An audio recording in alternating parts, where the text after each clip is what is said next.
여러분, 오늘 충격적인 통계를 말씀드릴게요. 한국소비자원 조사에 따르면 65세 이상 시니어 중 42.7%가 지인에게 금전 피해를 입었다고 해요. 놀랍죠? 더 충격적인 건 평균 피해액이 2,800만 원이라는 겁니다. 대체 누가 이런 피해를 주는 걸까요? 제가 최근 받은 인천 75세 이명희님의 이메일이 그 진짜 이유를 생생하게 보여줘요. 명희님은 63세 이후 잘못된 사람들 만나서 3천만 원을 날렸고 지금은 어떤 사람을 멀리해야 하는지 명확히 알게 됐대요. 오늘 명희님이 경고하는 위험한 사람들을 들려드릴게요. 명희님은 올해 75세이고요. 인천 남동구에서 혼자 살고 계십니다. 남편은 8년 전에 돌아가셨고 자녀는 딸 하나 있는데요. 서울에 살면서 한 달에 한 번 정도 만난대요. 명희님이 용기 내서 이메일을 보낸 이유는 60대 분들이 자기처럼 사람 잘못 만나서 피해보지 말았으면 좋겠다는 거예요. 특히 63세 이후에는 정말 조심해야 한다고 꼭 전하고 싶다고 하셨어요. 그럼 지금부터 명희님의 이야기를 들어보겠습니다.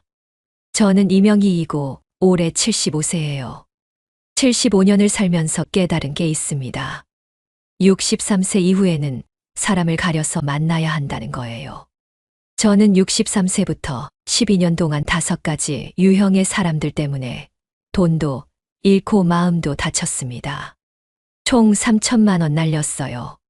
제가 이 이야기를 쓰는 이유는 여러분은 저처럼 당하지 말라는 거예요. 30대, 40대 때 저는 사람 좋은 편이었어요. 남편은 공무원이었고 저는 전업주부로 딸 하나 키웠거든요. 친구들한테 부탁받으면 거절 못했습니다. 돈 빌려달라면 빌려줬고 일 도와달라면 도와줬어요. 착하다는 소리 많이 들었죠. 그때는 그게 좋은 거라고 생각했습니다. 50대 때도 비슷했어요. 친구 경숙이가 보험 판매 시작하면서 저한테 부탁했거든요. 명희야, 나 실적 좀 도와줘. 보험 하나만 들어줘. 저는 필요 없는데도 들었습니다. 한 달에 15만 원씩 10년 냈어요. 총 1,800만 원 냈는데 해지하니까 1,200만 원밖에 안 돌려줬어요. 600만 원 손해봤죠. 친구 미숙이는 다단계 하면서 건강식품 팔았어요. 명희야, 이거 좋아. 내 건강 위해서 먹어봐. 한 달에 30만 원씩 샀습니다. 2년 동안 720만 원 썼어요. 효과는 하나도 없었어요. 그래도 친구니까 거절 못했습니다. 58세 때 남편이 퇴직했어요. 퇴직금 8천만 원 받았습니다. 통장에 돈이 쌓이니까 주변에서 사람들이 모여들더라고요. 친구 순자가 투자 권유했어요. 명희야, 부동산 투자 같이 하자. 수익률 좋대. 1년에 20% 번다니까. 남편이 말렸습니다. 명희야, 우리 잘 모르는 건데 하지 말자. 위험해. 저는 친구 말을 믿었어요. 순자가 나쁜 짓 하겠어. 친구잖아. 2천만 원 투자했습니다. 6개월 후에 순자한테 연락했어요. 순자야, 수익금 언제 나와? 순자가 그러더라고요. 명희야, 그게 투자가 잘못됐어. 원금도 다 날아갔어. 미안해. 충격이었습니다. 2천만 원이 한순간에 사라진 거예요. 순자는 미안하다는 말만 하고 책임 안 졌어요. 지금까지 한 푼도 못 받았습니다. 62세 때 남편이 암 진단 받았어요. 병원비가 많이 나갔거든요. 친척 동생이 전화했습니다. 누나, 나 급하게 돈 좀 써야 하는데 500만 원만 빌려줘. 한 달 후에 갚을게. 저는 믿고 빌려줬어요. 한 달이 지나도 안 갚더라고요. 전화하니까 피해요. 6개월 후에 겨우 연락됐습니다. 누나, 미안해. 아직 돈이 안 생겼어. 조금만 기다려줘. 지금까지 8년 됐는데 안 갚았어요. 500만 원 그냥 준 겁니다. 67세 때 남편이 세상을 떠났습니다. 장례식 끝나고 혼자 남았어요. 외로웠습니다. 그때 새로운 사람들이 접근했어요.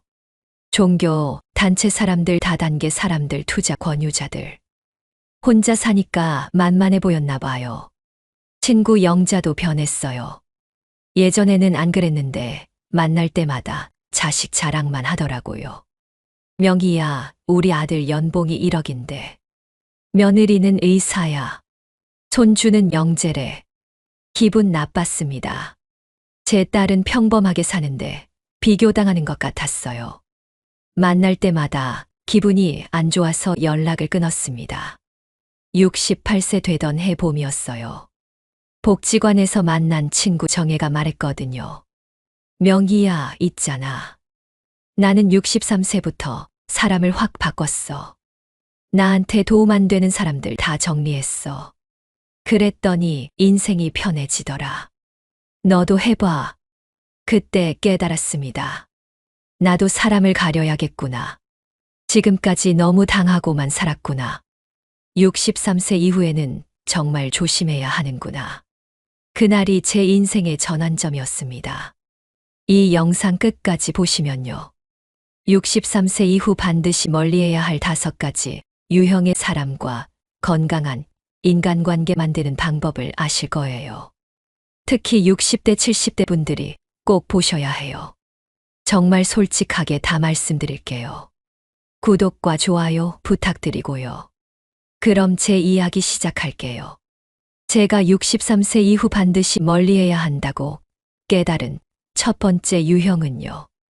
돈 빌려달라고 하는 사람이에요. 이게 정말 위험한데요. 서울대 경제심리연구소에서도 60대 이상 금전 피해의 68%가 지인에 의한 것이라고 했어요. 저는 뼈아프게 배웠거든요. 정말 조심하세요. 63세 당시 저는 너무 착했어요. 누가 돈 빌려달라면 거절을 못했거든요. 친구니까 도와줘야지. 어려우면 서로 돕는 거지. 그렇게 생각했습니다. 통장에 남편 퇴직금 8천만 원이 있었어요. 그게 화근이었습니다. 친구 선희가 전화했어요. 명희야, 급한 일이 생겼어. 1천만 원만 빌려줘. 한 달만 쓰고 이자 붙여서 갚을게. 부탁이야. 저는 망설였습니다. 1천만 원이 작은 돈은 아니잖아요. 근데 선이랑 30년 친구였거든요. 친구가 급하다는데 어떡해요? 빌려줬습니다. 한 달이 지나도 연락이 없더라고요. 제가 먼저 전화했어요. 선이야, 돈 갚을 날 됐는데. 선이가 그러더라고요. 명희야, 미안한데 조금만 더 기다려줘. 사업이 생각보다 안 풀렸어. 다음 달에는 꼭 갚을게.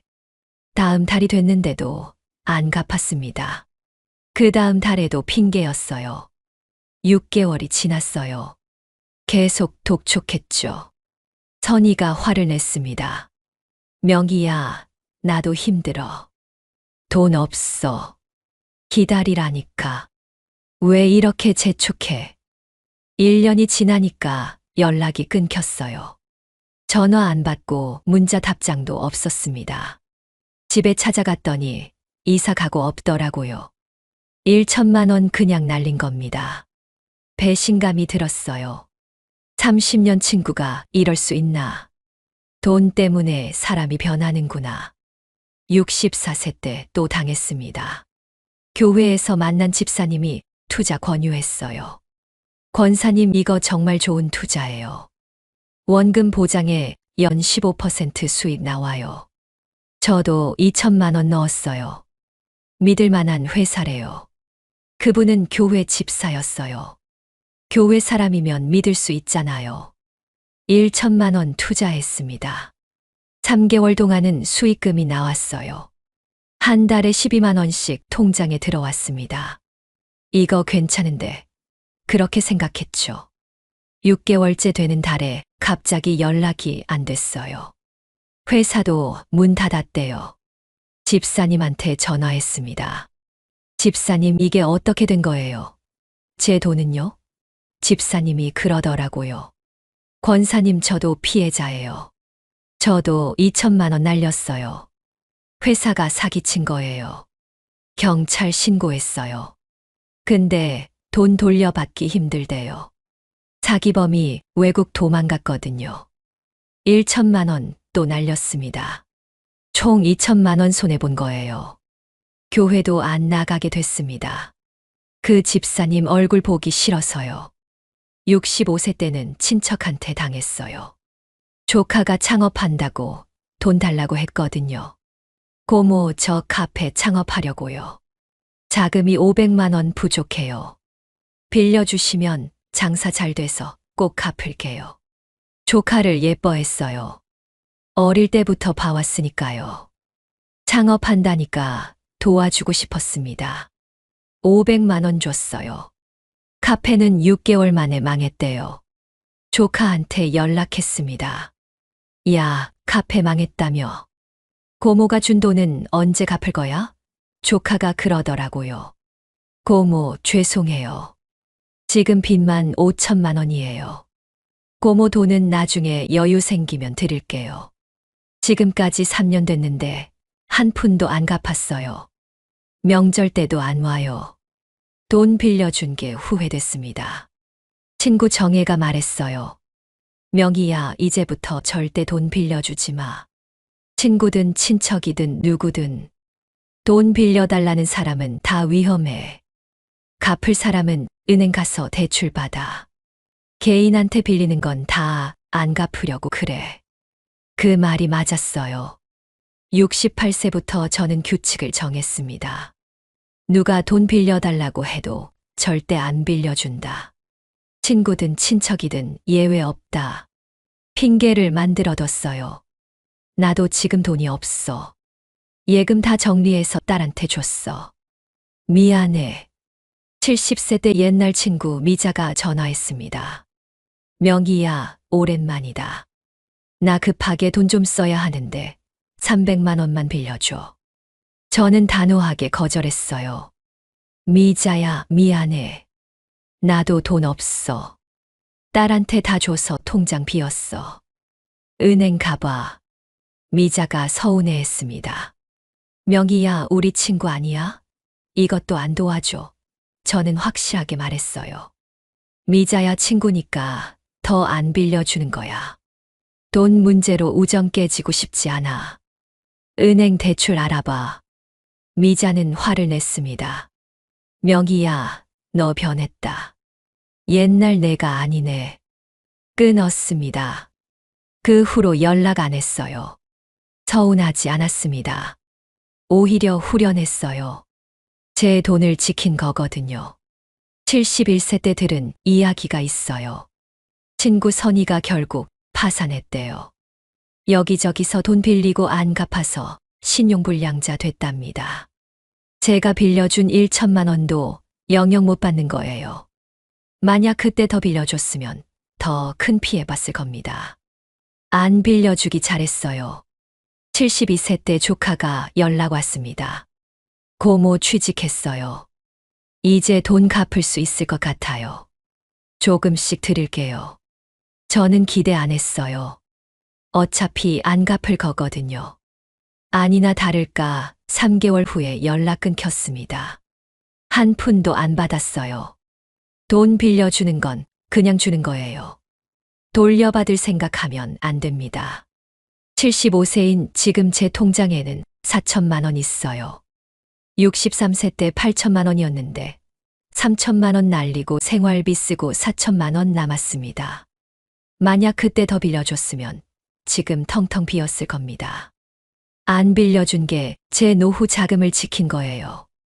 친구 경숙이는 계속 돈 빌려줬대요. 지금 통장 텅 비었대요. 명희야, 나는 왜 그렇게 착하게 살았을까? 돈 빌려준 게 3천만 원 넘어. 하나도 못 받았어. 후회해도 늦었습니다. 하버드대 경제심리학과 연구에 따르면 60대 이상이 지인에게 돈 빌려준 경우 회수율이 23.4%에 불과하고 관계 악화는 87.6% 발생하며 우울증은 64.2% 증가한다고 해요. 돈 빌려달라는 사람 멀리한 게 제 노후 자금 지킨 첫 번째 비결입니다. 두 번째로 멀리해야 할 유형은요. 만날 때마다 자식 자랑만 하는 사람이에요. 이게 정말 독인데요. 연세대 심리학 연구소에서도 노년기 우울증의 42%가 비교와 열등감에서 온다고 했어요. 저는 마음으로 느꼈거든요. 정말 힘들었습니다. 63세 당시 저는 친구 모임을 자주 가졌어요. 한 달에 2번 같은 동창들이 만났거든요. 처음엔 즐거웠습니다. 옛날 이야기하고 웃고 떠들고. 근데 점점 분위기가 변했어요. 친구들이 자식 자랑을 시작했습니다. 친구 영숙이가 말했어요. 우리 아들 작년에 승진해서 부장 됐어. 연봉이 1억 2천이래. 며느리는 변호사고. 손주는 외고 다녀. 친구 순자도 거들었습니다. 우리 딸은 의사야. 사위도 의사인데 둘이 병원 차렸어. 강남에 집도 샀대. 30평인데 15억 했대. 저는 가만히 듣고만 있었어요. 제 딸은 평범한 회사원이거든요. 연봉 4천만 원 정도. 남편은 선생님이고요. 아파트는 전세 살아요. 자랑할 게 없었습니다.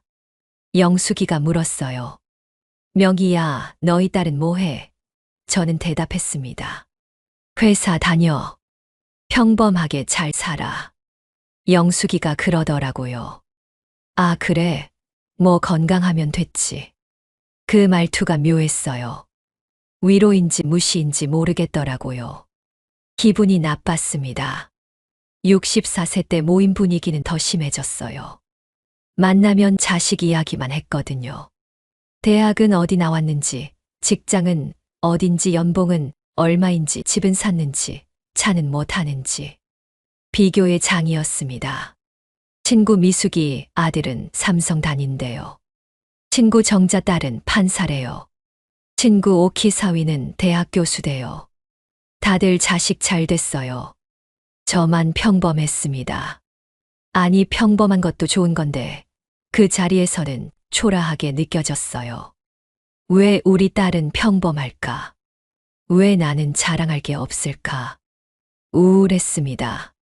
모임 끝나고 집에 오면 기분이 안 좋았어요. 65세 때는 견딜 수가 없었습니다.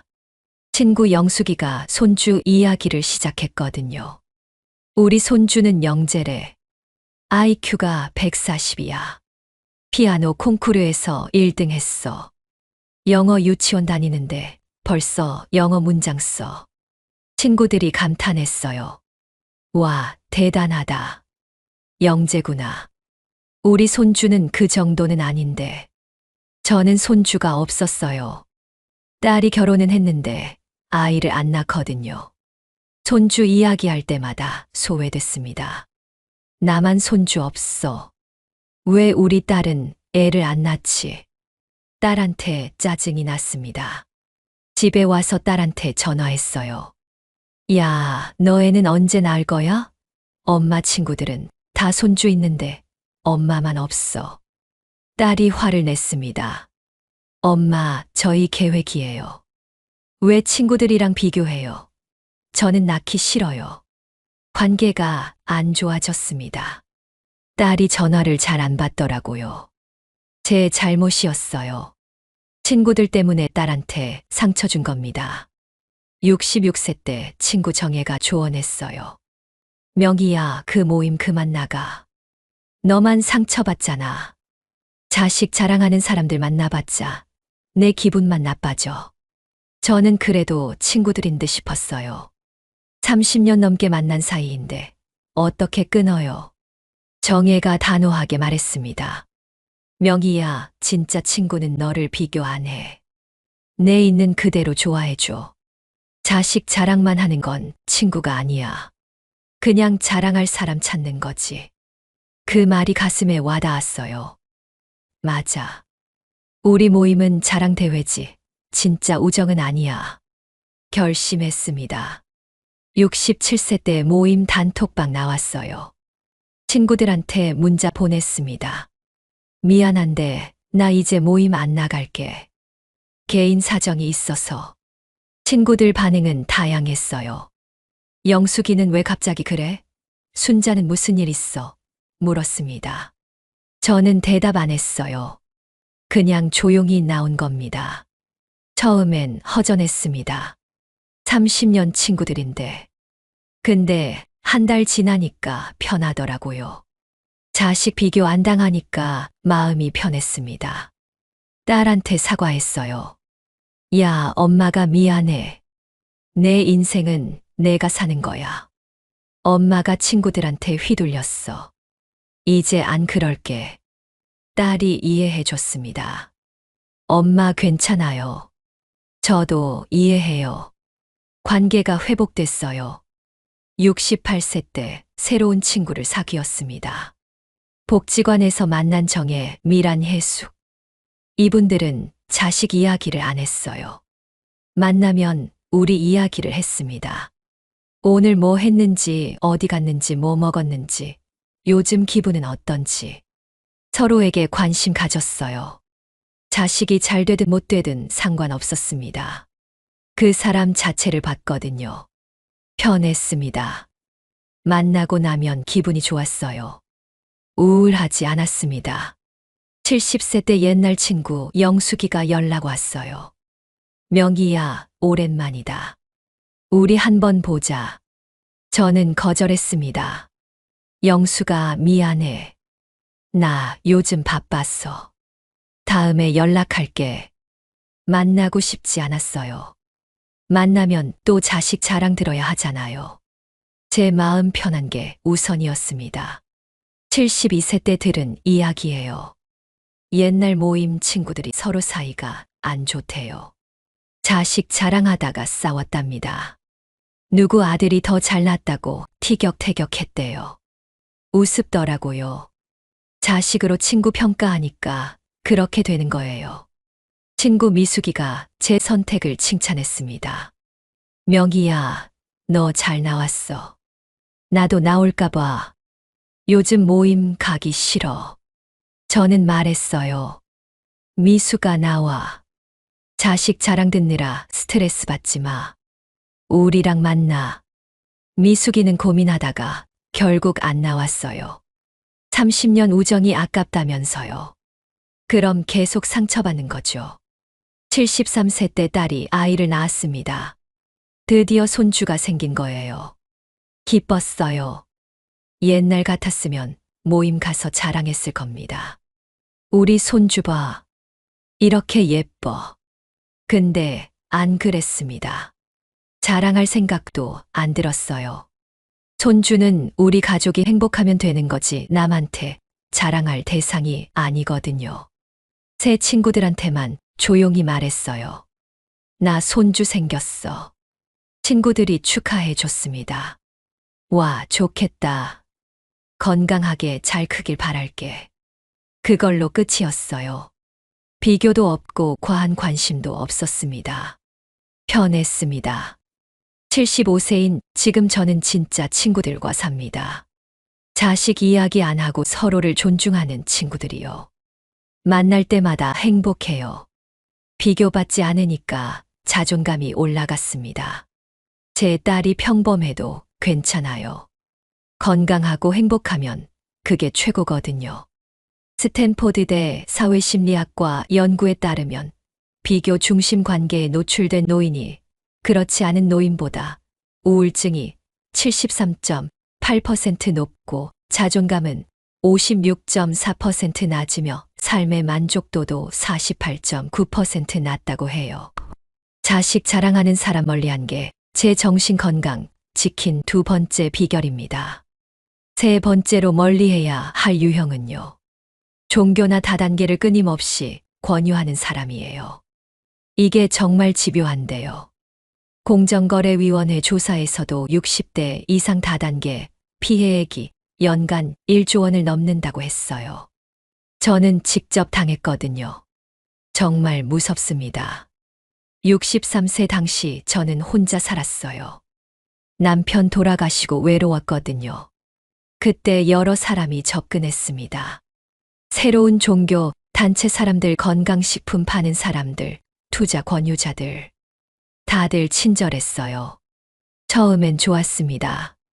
관심 가져주고 말 걸어주고 챙겨주니까요. 고마웠어요. 친구 혜자가 건강식품 팔기 시작했습니다. 다단계 회사였어요. 명희야, 이 제품 정말 좋아. 암 예방하고 혈압 낮추고 만병통치약이야. 한 달에 50만 원인데 너 건강 위해서 먹어봐. 저는 의심했습니다. 50만 원이 너무 비싸잖아요. 혜자야, 그게 효과 있어. 너무 비싼데. 혜자가 설득했어요. 명희야, 건강이 제일 중요하잖아. 돈 아껴서 뭐 해. 병원비보다 싸.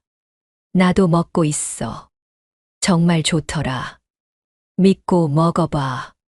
결국 샀습니다. 한 달에 50만 원씩 냈어요. 3개월 먹었는데 효과가 없더라고요.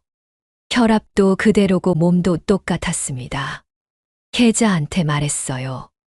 혜자야, 이거 효과 없는데. 그만 먹을래. 혜자가 당황했습니다. 명희야, 3개월은 짧아. 최소 6개월은 먹어야 효과 나와. 조금만 더 먹어봐. 저는 거절했어요. 아니야. 그만할래. 돈도 아깝고. 혜자가 서운해했습니다. 명희야, 나 믿고 한 번만 더 해봐. 나도 실적이 있었어. 부탁이야. 그 말에 미안해서 한 달 더 했어요. 총 4개월에 200만 원 썼습니다. 효과는 제로였어요. 그만뒀더니 혜자가 연락을 끊었습니다. 친구가 아니었어요. 그냥 고객이었던 거죠. 64세 때는 종교단체 사람이 접근했습니다. 복지관에서 만난 분이었어요. 권사님, 우리 교회 한번 오세요. 정말 좋아요. 은혜 많이 받으세요. 처음엔 관심 없었어요. 저는 원래 무교거든요. 근데 그분이 계속 연락했습니다. 일주일에 3번씩 전화 오고 집 앞까지 찾아왔어요. 권사님, 오늘 특별 집회 있어요. 같이 가요. 제가 모시러 왔어요. 부담스러웠습니다. 한 번 따라갔어요. 교회는 작았는데 사람들이 열정적이었습니다. 찬양하고 기도하고 목사님 설교 듣고. 나쁘지 않았어요. 예배 끝나고 그 권사가 말했습니다. 권사님 어땠어요? 좋죠. 다음 주에도 오세요. 11조도 꼭 하세요. 하나님께 드리면 복 받아요. 11조가 뭔지 물었더니 수입의 10%래요. 저는 국민연금이 60만 원이었거든요. 10%면 6만 원이에요. 한 달에 6만 원씩 내야 한대요. 부담스러웠습니다. 그냥 예배만 드리면 안 돼요? 권사가 고개를 저었어요. 권사님, 하나님께 드리는 건데요. 축복받으려면 11조 꼭 하셔야 해요. 안 하면 저주받아요. 겁을 줬어요. 저주받는다니. 무서웠습니다. 결국 냈어요. 한 달에 6만 원씩 1년 동안 냈습니다. 총 72만 원. 축복은 안 왔어요. 오히려 돈만 나갔죠. 게다가 헌금 압박도 심했습니다. 건축 헌금, 선교 헌금, 감사 헌금. 명목이 많았어요. 한 번은 50만 원 내라고 했습니다. 교회 건물 짓는데 써야 한대요. 저는 거절했어요. 목사님, 저는 돈이 없어요. 50만 원은 너무 커요. 목사님이 설교 시간에 말했습니다. 하나님께 인색한 자는 축복 못 받습니다. 믿음이 있으면 헌금하세요. 제 이야기 같았어요. 기분 나빴습니다. 65세 때 그 교회 그만뒀습니다. 더 이상 못 다니겠더라고요. 돈 압박이 심했어요. 그만둔다고 했더니 권사가 화를 냈습니다. 권사님 배신하시는 거예요? 하나님 버리시는 거예요? 저주받을 거예요. 겁주기였어요. 단호하게 끊었습니다. 다시는 연락하지 마세요. 저는 안 갑니다. 총 1년 동안 다니면서 11조 72만 원, 각종 헌금 80만 원, 총 152만 원 썼습니다. 돌아온 건 아무것도 없었어요. 66세 때는 또 다른 사람이 접근했습니다. 경로당에서 만난 분이 보험을 팔더라고요. 권사님 이 보험 정말 좋아요. 암 보장 5천만 원에 한 달에 15만 원이에요. 나이 들수록 보험 필요해요. 저는 이미 실비보험 있었어요. 필요 없다고 했습니다. 근데 그분이 계속 설득했어요. 실비보험만으론 부족해요. 암보험 꼭 들어야 해요. 안 들면 나중에 후회해요. 제 딸도 들었어요. 2주 동안 매일 전화 왔습니다. 귀찮아서 결국 들었어요. 한 달에 15만 원씩 2년 냈습니다. 총 360만 원. 다행히 암은 안 걸렸어요. 근데 2년 후에 보험료가 25만 원으로 올랐대요. 나이 들수록 비싸진대요. 해지했습니다. 해지 환급금은 200만 원밖에 안 됐어요. 160만 원 손해본 겁니다. 친구 정혜가 충고했어요. 명희야, 이제부터 권유 오면 무조건 거절해. 종교든 다단계든 보험이든 다 똑같아. 너 돈 뽑아내려고 친절한 척하는 거야. 속지 마. 맞는 말이었습니다. 68세부터 저는 확실하게 거절했어요. 누가 뭘 권유하든 관심 없어요. 필요 없어요. 하지 마세요. 단호하게 말했습니다. 처음엔 미안했어요. 거절하는 게 미안하잖아요. 근데 계속 하니까 편해지더라고요. 제 돈 지키는 게 우선이거든요. 70세 때 새로운 다단계 사람이 접근했습니다. 건강 주스 팔면서 한 달에 80만 원치 사라고 했어요. 저는 3초 만에 거절했습니다. 관심 없습니다. 다시는 연락하지 마세요. 그 사람이 놀랐어요. 할머니 들어보기만 하세요. 정말 좋은 제품인데. 저는 일어났습니다. 싫다고 했잖아요. 그만하세요. 단호했더니 안 귀찮게 하더라고요. 72세 때 또 새로운 종교 사람이 왔어요. 집 초인종 눌러서 나갔더니 전도하러 왔대요. 하나님 말씀 전하러 왔어요. 5분만 시간 내주세요. 저는 문 열어주지도 않았습니다. 인터폰으로 말했어요. 관심 없어요. 가주세요. 그분이 성경책 주고 갔어요. 쓰레기통에 버렸습니다. 미안하지 않았어요. 제 시간과 돈이 더 소중하거든요. 73세 때 친구 혜자가 다시 연락 왔습니다. 명희야, 오랜만이다. 나 새로운 사업 시작했어. 정말 좋은 건데 너도 같이 할래? 저는 바로 끊었어요. 안 해. 나 바빠. 끊었습니다. 혜자는 다시 연락 안 했어요. 이용할 가치 없다고 판단한 거겠죠. 75세인 지금 저는 아무 권유도 받지 않습니다. 단호하게 거절하니까 사람들이 안 접근해요. 제 돈은 제가 지킵니다. 63세부터 지금까지 종교와 다단계로 쓴 돈이 건강식품 200만 원, 교회 헌금 152만 원, 보험, 손해 160만 원, 총 512만 원입니다. 친구들은 더 많이 썼대요. 어떤 분은 2천만 원 날렸대요. MIT 소비자행동연구소 조사에 따르면 외로운 노인이 그렇지 않은 노인보다 다단계 피해 확률이 84.3% 높고 종교 헌금이 67.5% 많으며 불필요한 구매는 91.2% 많다고 해요. 종교 다단계 권유자 멀리한 게 제 지갑 지킨 세 번째 비결입니다. 네 번째로 멀리해야 할 유형은요. 과거에 집착하며 부정적인 말만 하는 사람이에요. 이게 정말 에너지를 빼앗는데요. 예일대 긍정심리학연구소에서도 부정적 관계가 수명을 5년 단축시킨다고 했어요. 저는 체감했거든요. 정말 지쳤습니다. 63세 당시 저는 친구 오키를 자주 만났어요.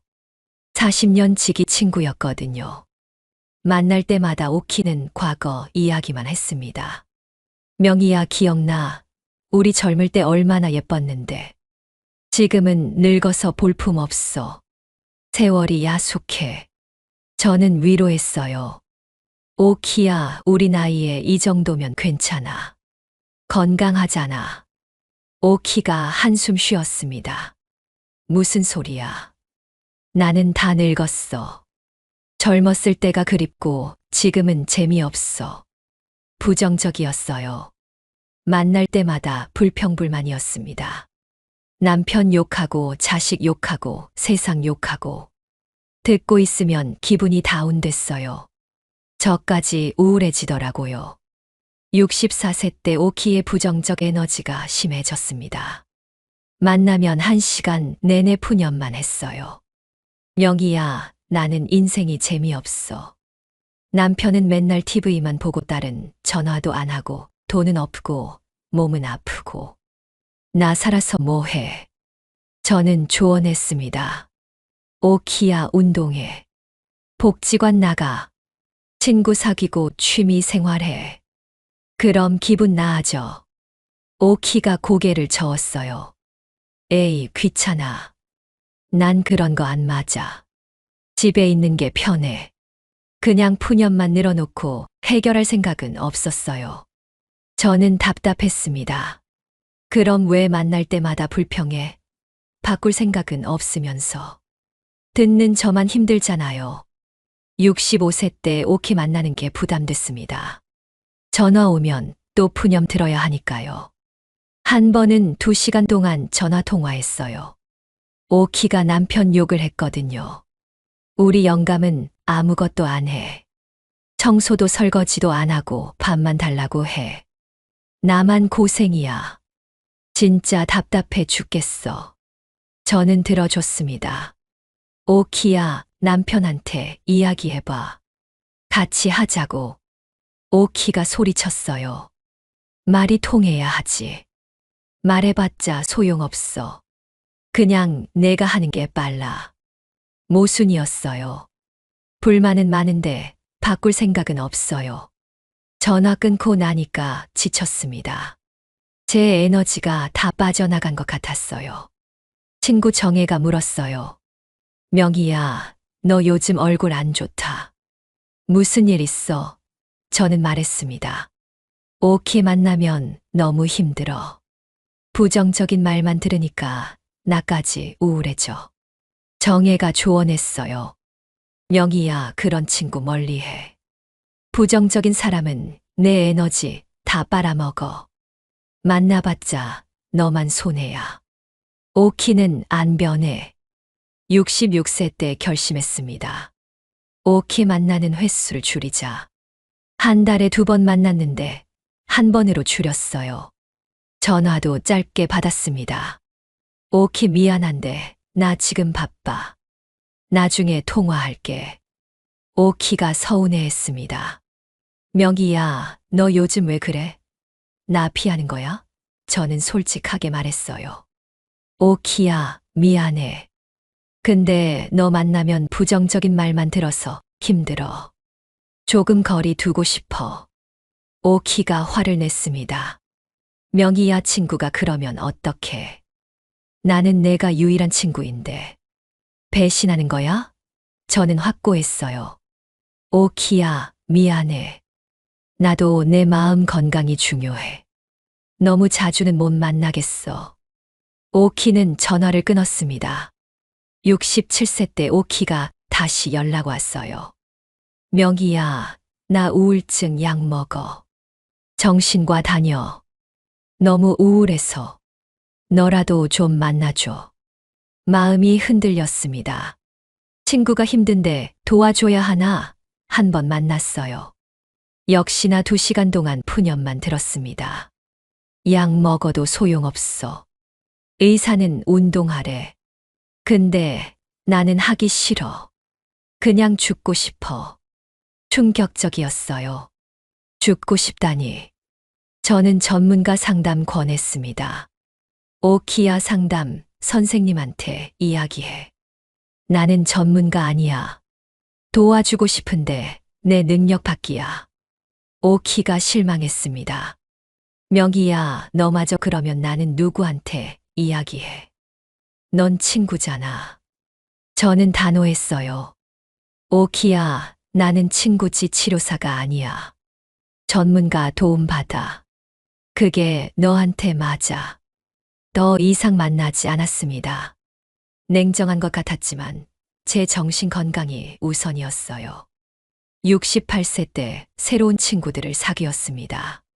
복지관에서 만난 긍정적인 사람들이요. 친구 미라는 항상 밝았어요. 오늘 날씨 좋다. 기분 좋아. 우리 커피 마시자. 친구 혜숙은 감사를 많이 했습니다. 건강해서 감사해. 친구 있어서 고마워. 하루하루가 선물이야. 그분들 만나면 기분이 좋아졌어요. 웃음이 나오고 에너지가 충전됐습니다. 이게 진짜 친구구나. 깨달았어요. 70세 때 오키 소식을 들었습니다.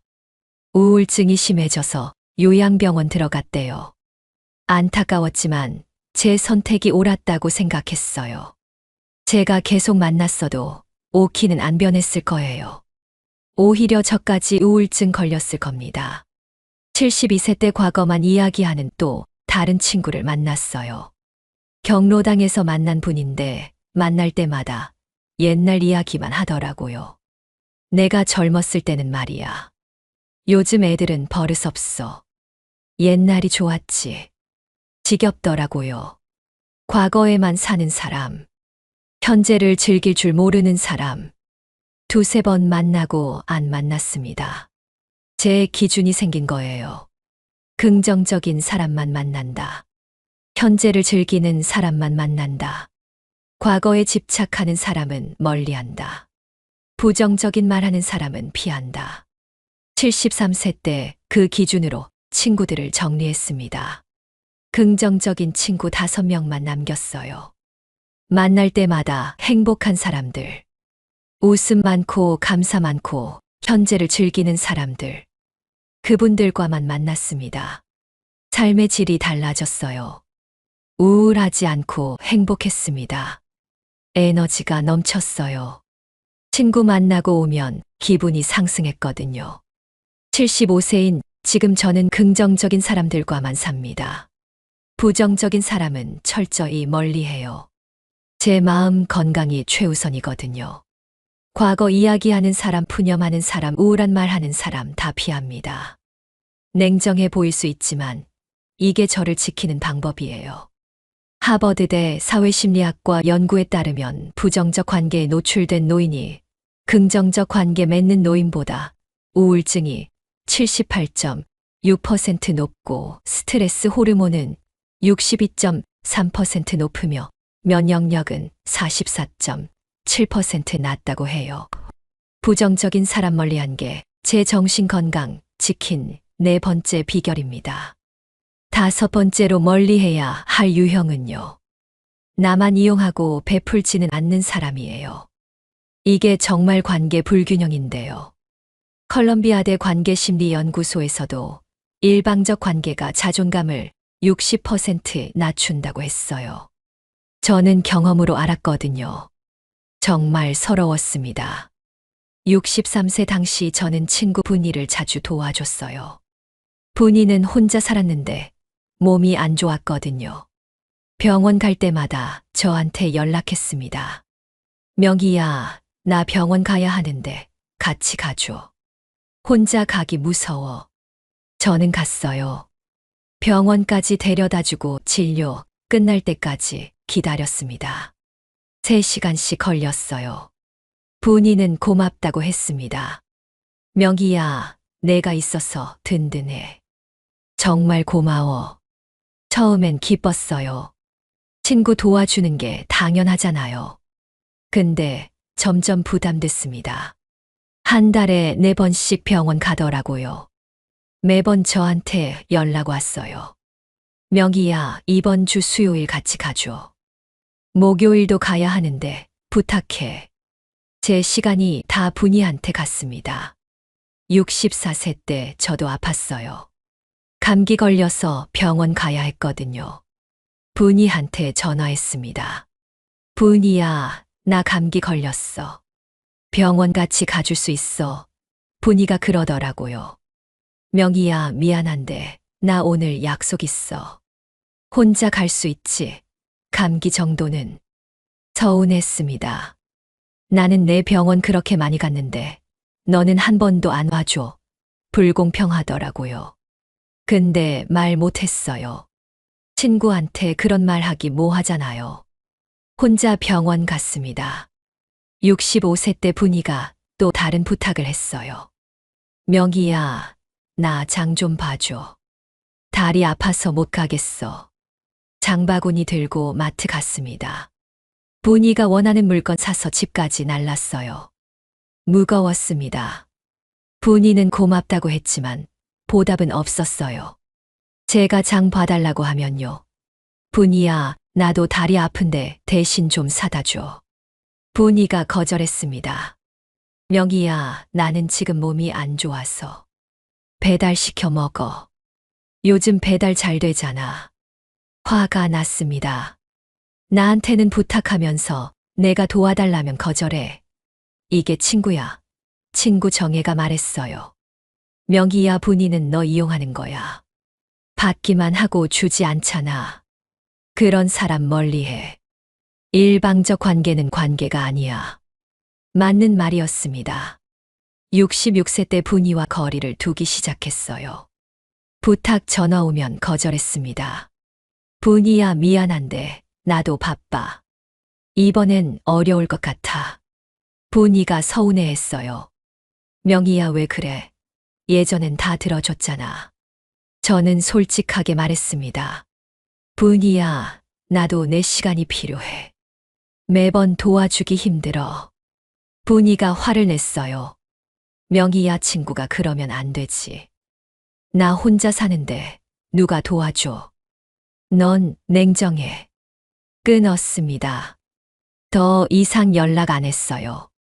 분이도 연락 안 했습니다. 필요할 때만 찾는 친구였던 거예요. 진짜 친구가 아니었습니다.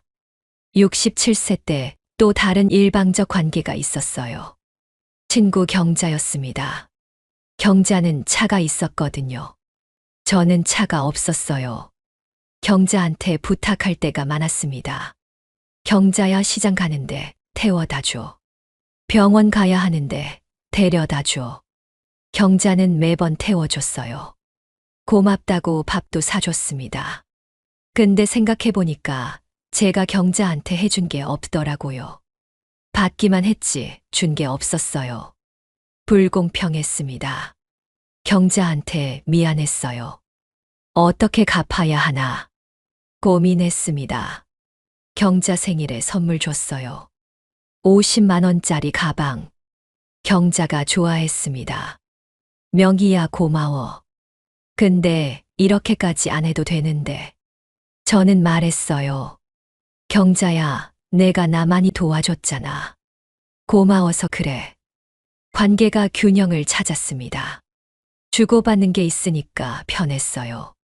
68세 때 새로운 친구를 사귀었습니다. 복지관에서 만난 미숙이요. 미숙이와는 주고받는 게 딱 맞았어요. 제가 김치 담그면 미숙이한테 나눠줬습니다.